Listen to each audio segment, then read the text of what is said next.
So in this tutorial, we're going to go a little bit deeper and more general than just sound. We're going to talk about signal processing. So one of the most important concepts in signal processing is the Fourier transform. If you've never heard of this,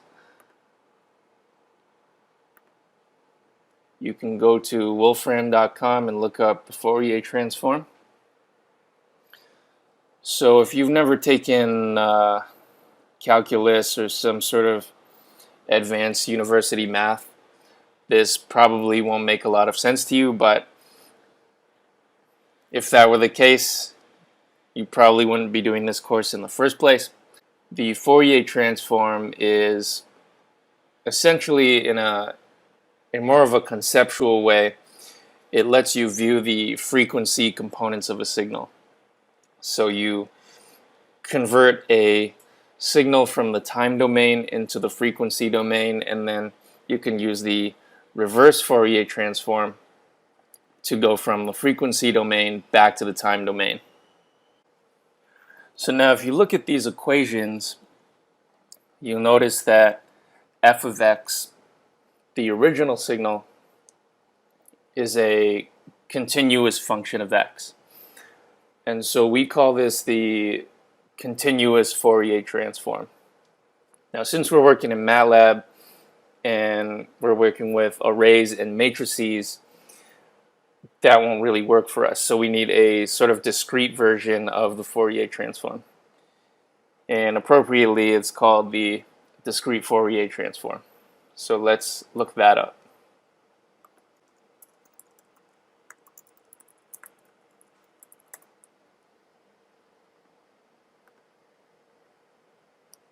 Okay, so we've sampled f of x, or sometimes we call it f of t, since, if we're looking at a sound signal, it's varying in time. So we sample f of t at a certain frequency delta, so that's the sampling period. And then we assign those values at each sample to f of k, and so f of k becomes a discrete signal. One thing to note from last time is that we talked about sampling and quantization, so this is sampling only, not quantization. So once we have f of k, we can then calculate the discrete Fourier transform f of n. So this brings us to the next concept, is what's the function in MATLAB that actually calculates the discrete Fourier transform? So there's an algorithm called the fast Fourier transform.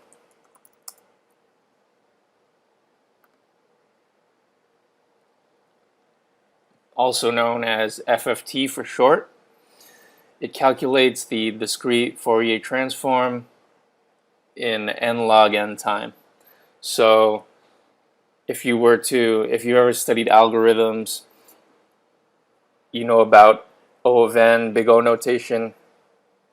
So if you were to calculate the Fourier transform naively, you would get an O of n squared algorithm, which is slower than n log n. We don't need to worry about the details of the algorithm, just that MATLAB has a function called FFT.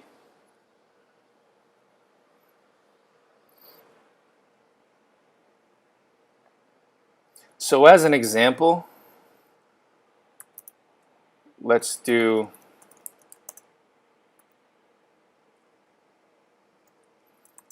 a sine wave.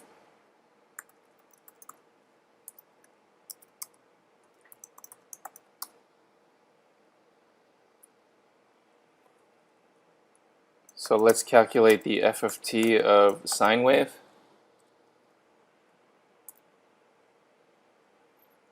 So now let's try to plot the FFT, or the transform signal.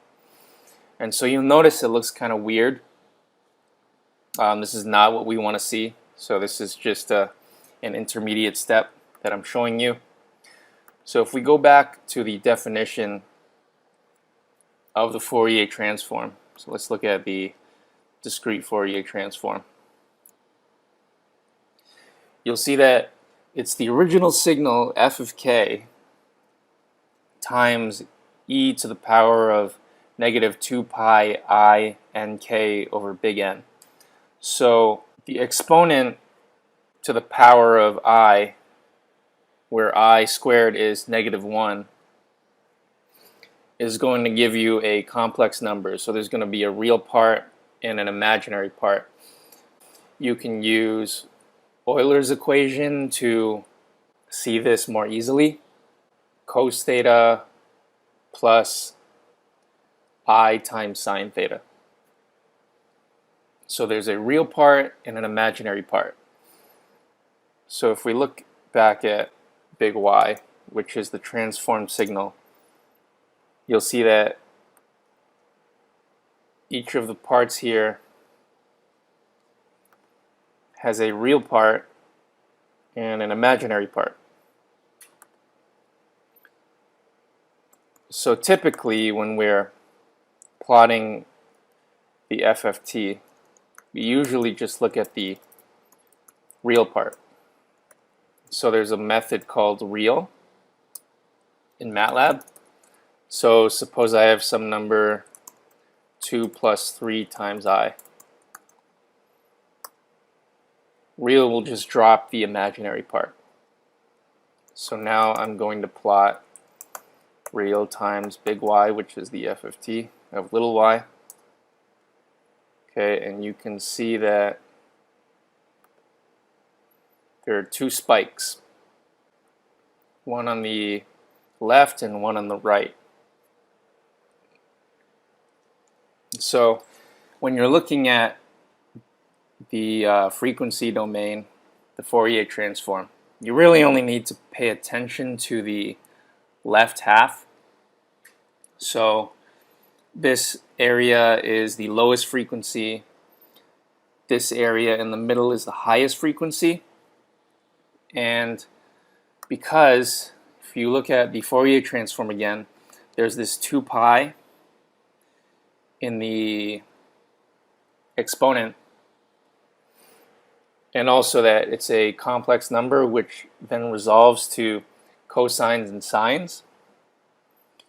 The Fourier transform is actually periodic. So it's periodic in 2 pi. And so when we look at the continuous Fourier transform, you'll see that the signal actually repeats every 2 pi. So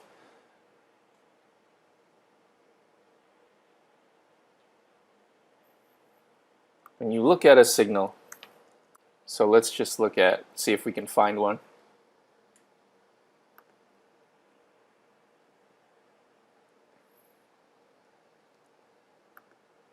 Okay, this is a good picture of what I'm trying to explain.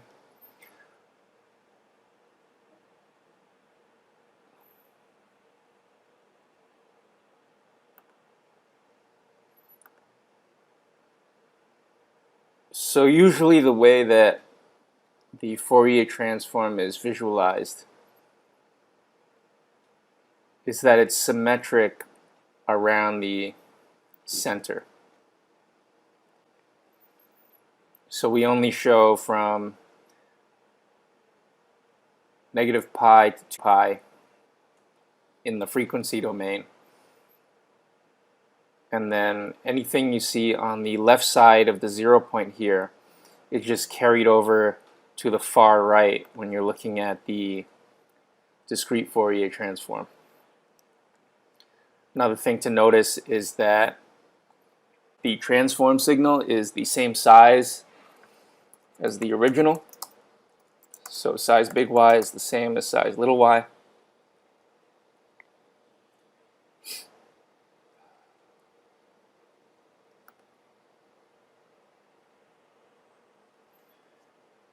So the important thing I want you to grab from this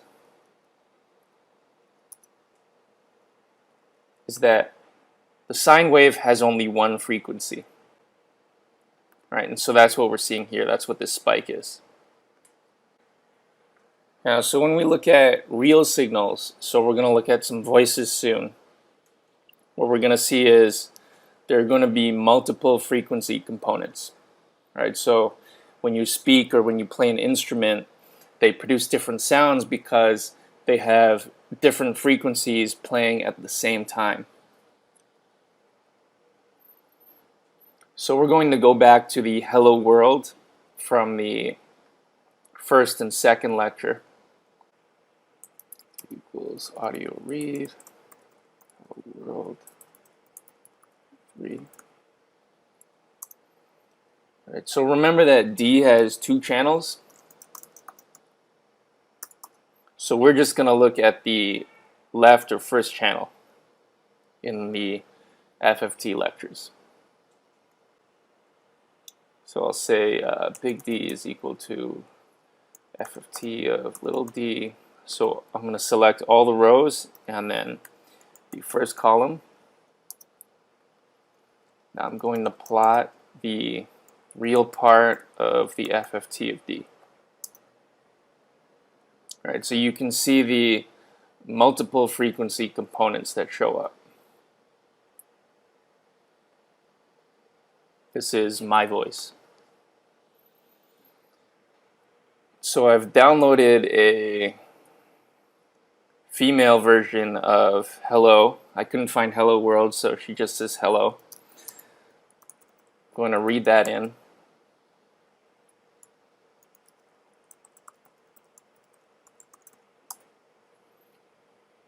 So I'm going to play it just so you know what it sounds like. To do this.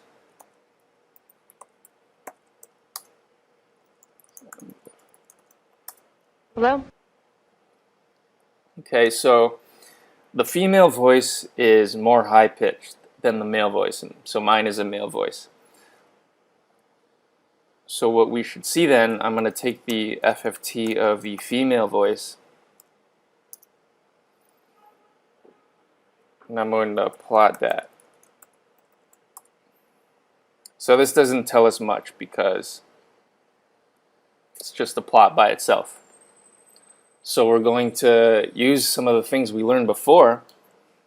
Okay, I'm going to use subplot. I could try to plot these on the same plot, but we have a problem, right? So if we look at the size of D, it's about 85K, and if we look at the size of F, it's only 8,000, so it's a much shorter hello.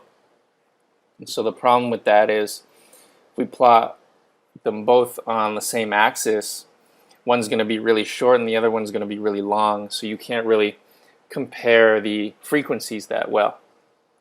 So what we're going to do is we're going to use subplot. I'm going to plot the female version up on top, and I'm going to plot the male version, which is me, at the bottom.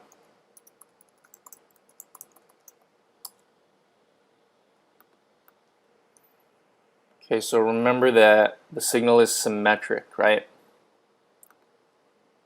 So I only have to pay attention to one side. And they're relatively the same length on these plots. So now notice that the female voice takes up higher frequencies, and my male voice takes up lower frequencies, and it's loudest on a very low frequency. So the Fourier transform can be used to analyze sound signals or any kind of signal that you want to know the frequencies of.